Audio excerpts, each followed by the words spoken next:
বলে ফেললে উনি কালীঘাটে ঘর থেকে বেরোবেন না, জানি আমি সব। তা যেহেতু পার্টিটা করতাম, আমি ওসব কেচ্ছা কেলেঙ্কারি খুব ঘেন্না করি, আমি করতে চাইও না তার সম্পর্কে। বাজার করার পয়সা ঘরে ছিল, আমি তো জিজ্ঞাসা করি আজকে। আপনারা অনেকে ভাববেন যে একজন বয়স্ক লোক পরনিন্দা কেন করছে, কিন্তু বাংলার মুখ্যমন্ত্রী আমরাই তো করেছিলাম। আজকে গণবস্ত্র হয়ে একবারে গণবস্ত্র হয়ে আপনাদের কাছে আমি থাকতে পারবো না, আমার দাঁড়াবার শক্তি খুব কমে গেছে। গণবস্ত্র হয়ে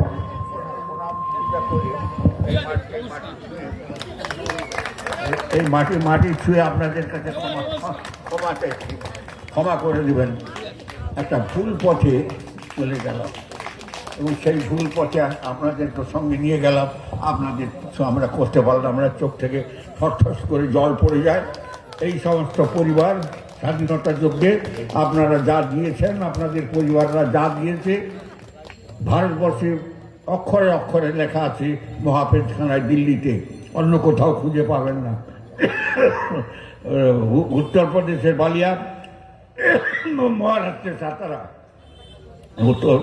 মহারাষ্ট্রের সাতারা, উত্তরপ্রদেশের বালিয়া, আর আপনার কাঁথি, আপনার মেদিনীপুর, এই জেলা মেদিনীপুর, সব দিয়ে গেছে, কিচ্ছু পাননি আপনারা।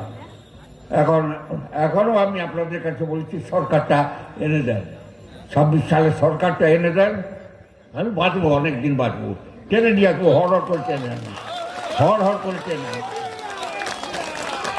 হর করে টেনে আনবো। আমি জানি কোথায় কি করতে হয়। আমি নিয়েছিলাম বার্ধক্য ভাতাটা আপনারা একটা ছোটোখাটো ব্যাপার, আপনারা প্রধান সঙ্গে কথা বলবেন, আমি ওইসব কথা বলিনি। আমি 2-5 কোটি, 10,000 কোটি, 20,000 কোটি টাকার কথা বলি। দিদিমণির দলের লোক যদি কেউ আসে তাকে জিজ্ঞাসা করুন, তারা জানতো 100 দিনের কাজ কি, তারা জানতো 100 দিনের কাজে কংক্রিটের কাজ হয়, জানতো। রাস্তাঘাট কখনো জানতো? এরা জানতো না। ওটা আমার নামে অর্ডার হয়েছিল, আমি অর্ডার করে দিয়েছিলাম। মেদিনীপুরে তমলুকের একটা ডিস্ট্রিক্ট ম্যাজিস্ট্রেট ছিল মহিলা, আমি নাম ভুলে গেছি, আমার সঙ্গে তম্বুর তর্ক বিতর্ক। এই যে কংক্রিটের রাস্তা, এটা আমার নামে অর্ডার হয়েছিল। 10 সালের 30 অক্টোবর কেন্দ্রীয় সরকারের অর্ডার জিওর বেরিয়েছিল, সেই অর্ডারের মূলে উনি সেদিন কৃষ্ণনগরের নদিয়ায় ছিলেন মুখ্যমন্ত্রী। ফোন করে বললাম যে এখন থেকে কংক্রিট রাস্তা, কালভার্ট ইত্যাদি সমস্ত আপনার 100 দিনের কাজে হবে।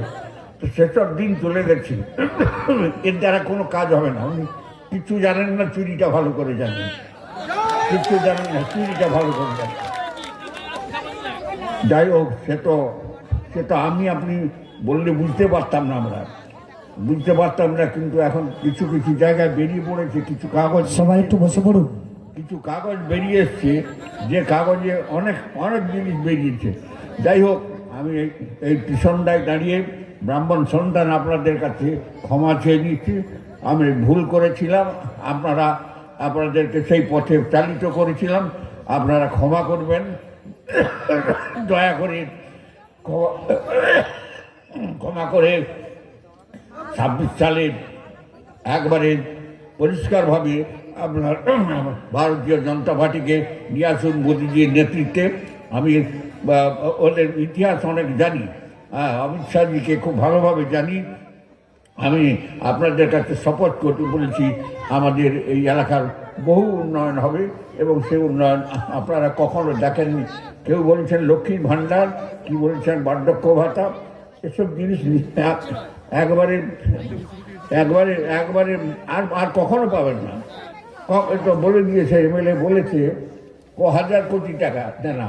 আমরা তো নাচতাম ছেলেদের নিয়ে, সিপিএম 2,00,000 কোটি টাকা দেনা, এটা নাচতাম। আর যে 1000 কোটি টাকা দেনা, হিসাব নিকাশ আছে, মাথা খারাপ হয়ে যাবে শুনলে। ওসব কথা ছেড়ে দিন, বড় বড় কথা বলুন।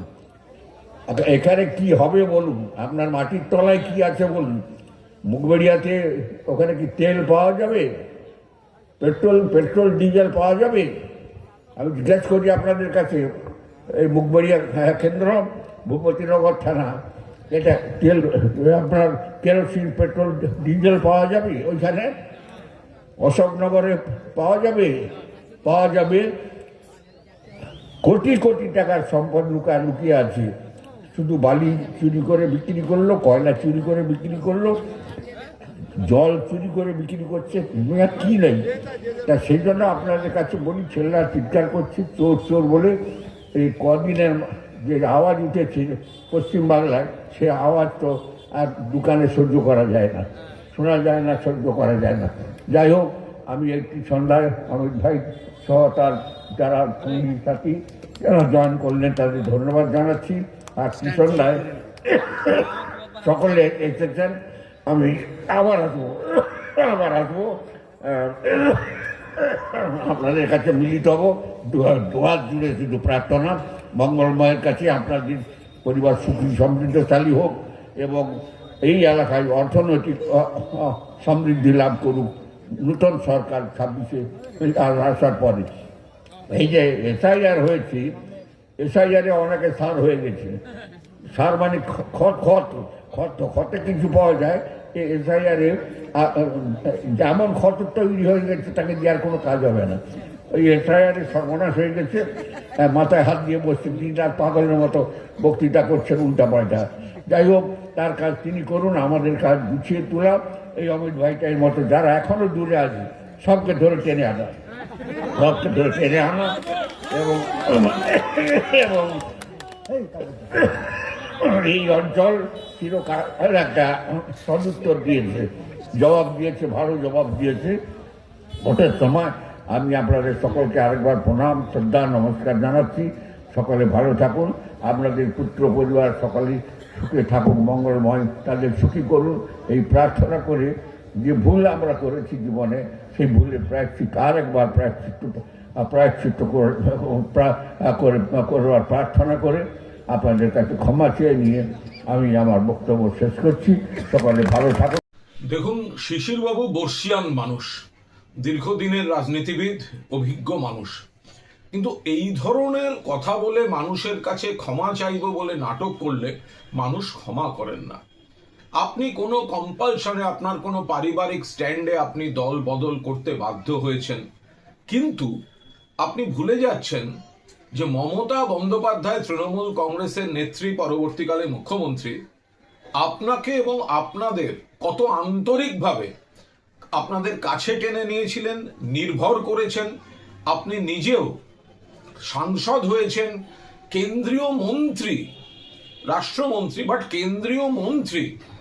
আপনাকে কোন পরিস্থিতিতে, কাদের আপত্তি সত্ত্বেও মমতা বন্দ্যোপাধ্যায় করেছিলেন, সেটা ভুলে যাওয়া বোধহয় শিশিরদার মতো অভিভাবকোচিত বয়সের বর্ষিয়ান মানুষের এই সস্তা রাজনীতিটি করা ঠিক হচ্ছে না।